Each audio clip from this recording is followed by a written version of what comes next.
mbokku site internet Adouna Buzz TV dal leen ak jàmm ci seen tënkum xibaar li gën a fës ci bopp xabaar yi nag dañ koy door rek Ousmane Sonko mi nga xamante ne nag niki tey jii rek ci 17h doon def ak jàkkaarloog presse nationale moom nag la mu daal di xam ne rek moom njiital Pastef yi mooy dialogue bi nga xamante ne nag Macky Sall daal dina koy woote rek ci diggante moom ak opposition bi kii di Ousmane Sonko nee na moom du ci bokk tey du ci bokk ëllëg mi ngi xam ne mbir mu nu mel nag niki tey jii ci altine ji moo ko benn fan ci weeru mais moom nag la mu daal di xam ne rek moo dina du mës a accepté li nga xamante ne nag moom mooy chantage yi nga xamante ne jamono ji nguur gi di Macky Sall nag mu ngi koy def rek jëmale ko ci moom wante nag la mu daal di xam ne rek mooy négociation boo xamante ne dafa ànd ak pistolet moom dugg ci tey dugg ci ëllëg mu yaakaar ne bu yaakaaree ne dinañ dem wuyu ji boobulee dialogue rek mu ngi daal di nax boppam moom nag la mu daal di xam ne rek ne boobulee dialogue dignité ak honneur sax mbayewut ko te mbir mu nu mel nag mu ngi yaakaar bu baax ki nga xamante ne ñoom ñooy waa FRAPP 24 ak yeewu askan wi duñu mës a nangu boobulee dialogue ko moom nag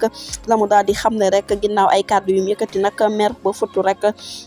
ne dialogue bi nga xamante ne nag moom la Macky Sall bëgg a def nekkul loo xamante ne daal lu sincère la ndax ab stratégie rek la pour liquider ko mu bañ a bokk ci yooyu les élections ngir mu bañ a bokk ci yooyu les élections présidentielles yu ñu dëtmal niki 2024 bi nee na nag moom la mu jàpp rek nee na dialogue boobu bu ko Macky Sall defee rek dafay daal di rek def li nga xamante ne nag moom mooy 3e mandat te loolu nag moom constitution bi àndu ci tey àndu ci ëllëg loolu moo tax kii di Macky Sall rek fuñ ne 1 2 3 rek mu naan dialogue national moom nag la mu daal di xam ne rek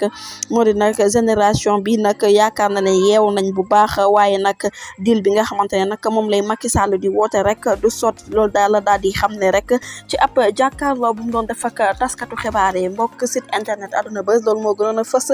ci suñu jotaay xibaar xam naa du ñàkk rek dina ñëwaat indi leen yeneen i information bu leen fàttee abonné bés li nga xamante ne moom mooy cloche de notification bi